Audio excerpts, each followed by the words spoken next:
What is up, people?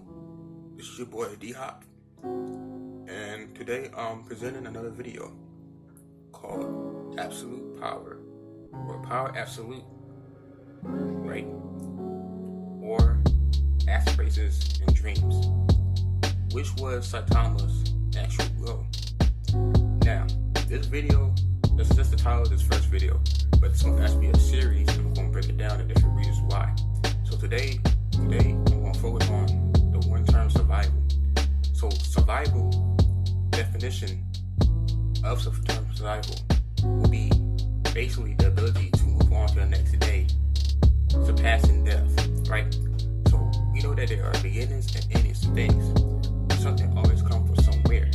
However, as a living creature, as a living biological creature, you're going to need to find a way to utilize your environment and what you have inside in order to escape the endings of things, which is your resources, whether it's biological or non-biological resources, so you can live on the next day. That's basically what survival is. Nothing ever stays the same. You're always trying to break your limitations in order to continue to exist, right? Whoever you have to put energy out, right? You have to put energy out in order to attain energy, right? That's the basic rules of existence. Anything beyond that, you're screwed. You will cease to exist. So that's what survival basically is. And this series, One Punch Man, survival is a very potent theme throughout the storyline. We see this through the Monster Association, right? Versus the Hero Association. How the Monster Association, all these people are developing these abilities and abusing human beings, right? And innocent creatures. And as a result, we have the Hero Associations and other people such as the police, blah blah blah, or to fight this creature. So basically, the humans can survive. However, monsters are attacking humans or survive. This can actually link to the scene, even though it was a dream, Saitama's dream, but this can link to the scene where the mole people came up from the surface and broke down how they was going to like take over the surface because our resources are limited underground, and we survive. And the human population is a useful species since we don't really do things along with nature because of our egos. Therefore, we're going to take y'all stuff since y'all don't even know what y'all doing. Y'all claim y'all intelligent, but y'all not, and we want to use all y'all resources, and we're coming up here, and this is how we balling. So the main thing throughout One Punch Man is really survival.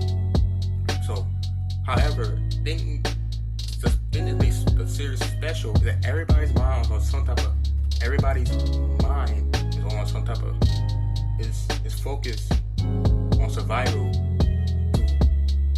through a lot of various different means. One of these means will be Tsubaki. That's her name? Or not Tsubaki, her sister. Lucid. Yeah, Tsubaki is a psychic chick. But she's small about her little sister. I think it's 5. Her name starts with F.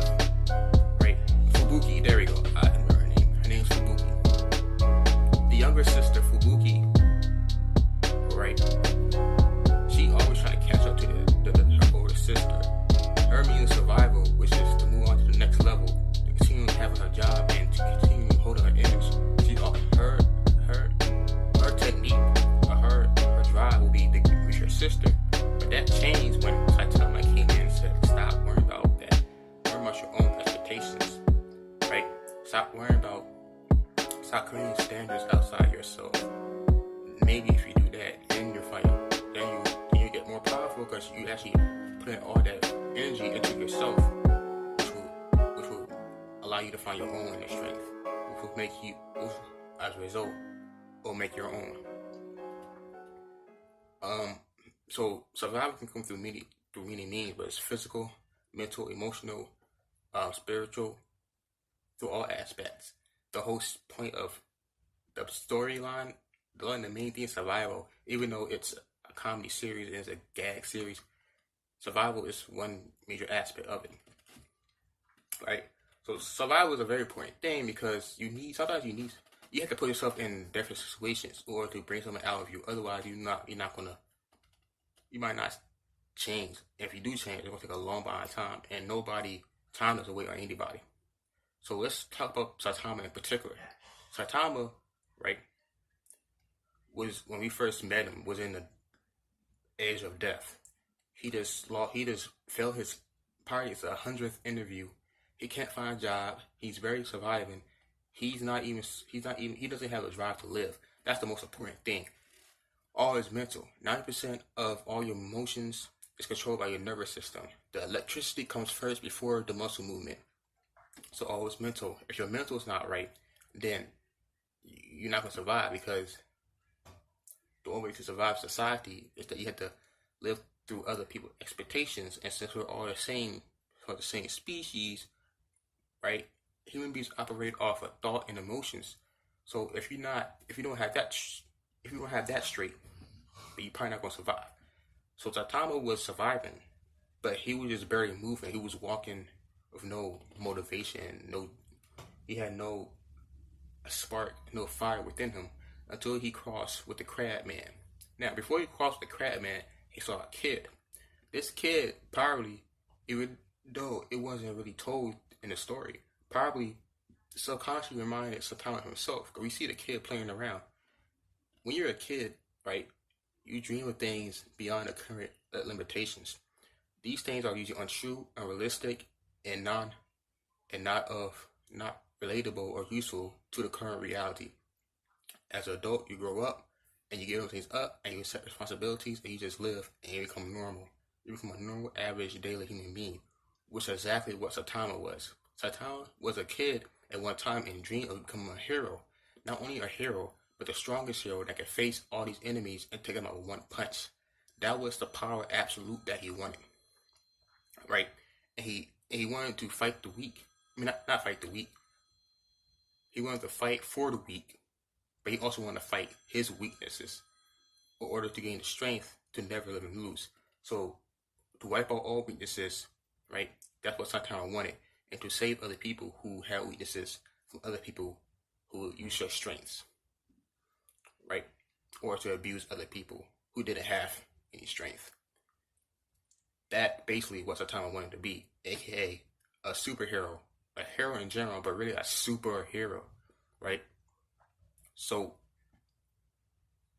Saitama eventually, after meeting the kid, he crossed the Crabman, and Crabman basically told his story, how he transformed, and now he attacks people who makes fun of him. But Saitama probably wasn't even directly listening to his story, because as he was listening to him, subconsciously something just came from out of nowhere within, and it triggered something within him. It triggered that childhood dream that he always wanted, that his childhood dream to become a hero and defeat all his opponents with one punch, right? And so even though Saitama actually was in a survival state, it was life and death at that moment, he was laughing, right? And he was actually happy. And of course, he had to fight, he had to react to the situation. It was the adrenaline rush. So it was also a physical aspect to it. But really, the thing that made Saitama win was something beyond just the physical aspect of it. It was something mental and emotional. As a result, he was able to save the kid from being murdered by the Crabman, and he ripped the guts out of the Crabman's stomach by ripping his head off with just his pure strength. Now, mind you, Saitama is an average human being, but yet he was able to rip the guts out of the Crabman's stomach with just his pure strength. Only pure physical strength alone was able to do that. But the source of his power was his mental transformations, his internal change, when he had a different perspective and perception on life. And it happened very quickly. So it was something that happened very subtle, very instantaneous, and something it didn't really have any mind or attention to it. It was just natural. So at that moment on, Saitama lived day to day, really kind of like survival. He would put himself in situations that average being would put themselves in, like turn off the air conditioner to save on electricity, only eating a banana a day, 100 push-ups, 100 sit-ups, 100 4-kilometer run. But also,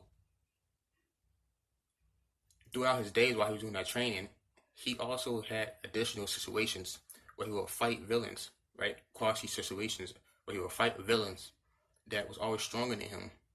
Yet it was always a scenario where nothing was expected. It was because as he went through these training sessions day to day, he's facing situations where nothing expected. It's always a challenge. His limitations, his expectations, and his standards, right, slowly disappeared. In the beginning, Saitama said the training was hard, but as he went through it, he started to get used to it. It started to become more natural, and his strength starts to develop. So we see kind of like an elevation and transformation from a survival mind state, right? We see a kind of like an elevation or transformation of a survival mind state, right, at the bottom, and all the way up to the top to a god, right? But notice how nothing really operated as levels. It was always overlapping. It wasn't just he started off like this, and then this and this. It was more like this person was this powerful, this person was this powerful, another person was like this, and then now we back to this over here this next day. But someone else was like this, and then bam, here we go, this again. So it was really the removal of boxes of expectations and ladder and steps to getting things. More so just letting things go and letting it be, and just go by what you feel, your intuition and your emotions, and just follow straight through with your goals. That's what Saitama was experiencing in his training sessions, and he did that. And he got so powerful so quickly, he didn't realize it because he wasn't really thinking. Eventually, Saitama probably stopped doing a lot of things he did at the beginning because he started to change it mentally and realizing something different.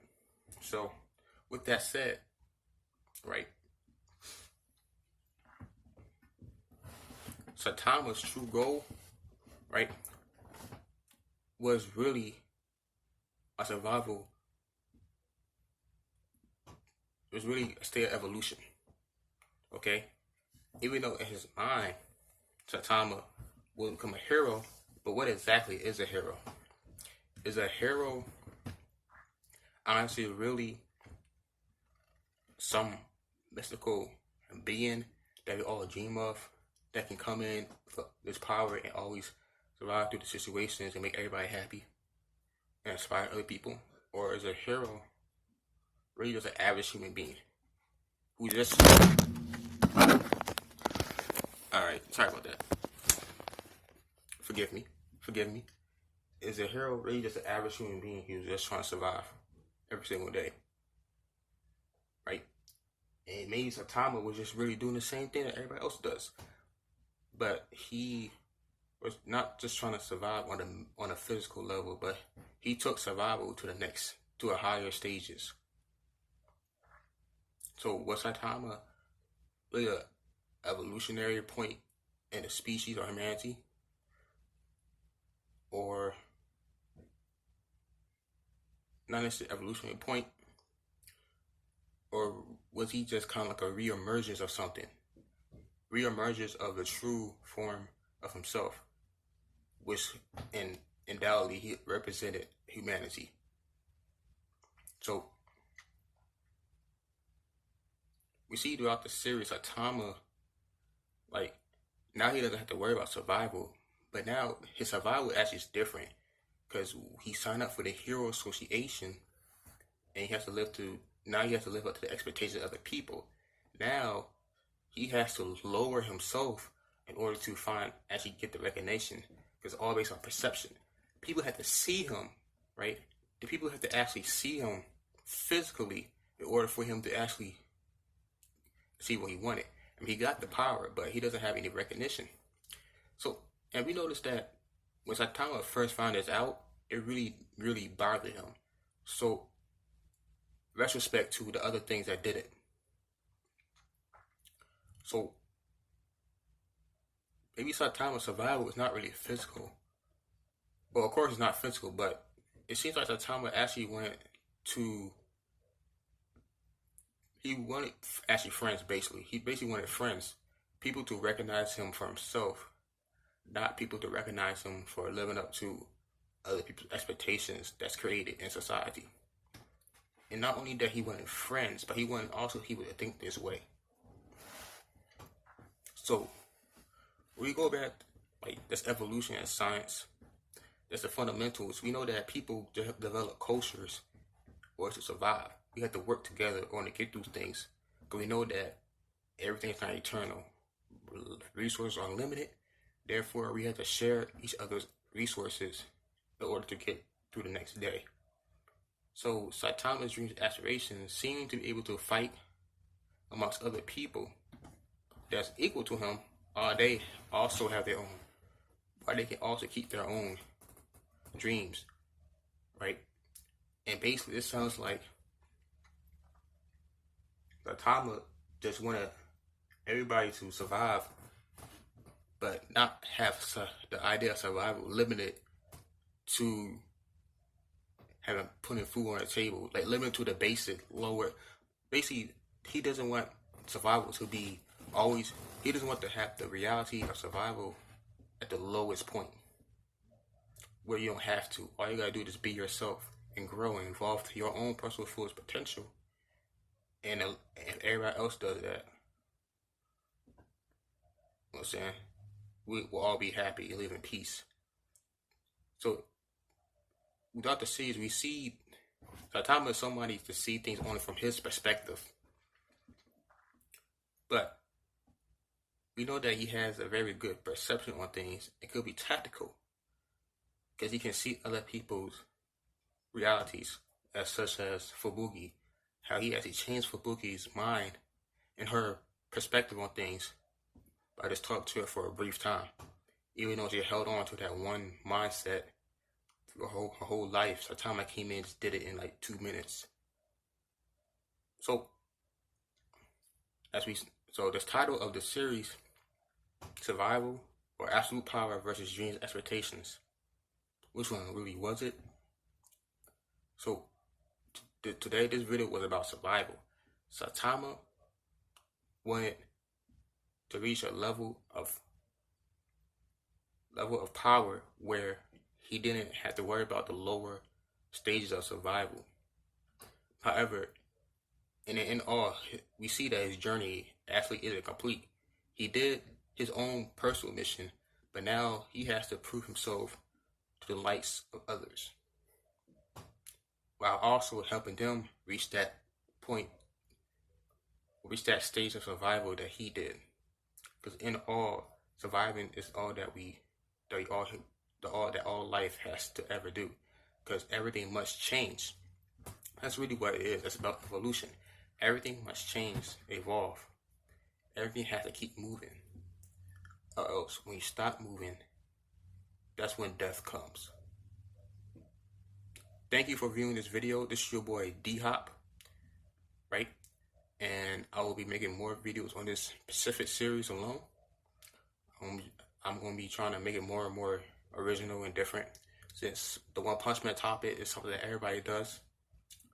But I just came up with this idea, just make it one day, and I'm going to stick to it because I'm going through my own evolution. So please like, please comment, and subscribe. I like to see anybody else's perspectives on this. So if you will, this is your boy D-Hop. Have an okay day at the very least. Out.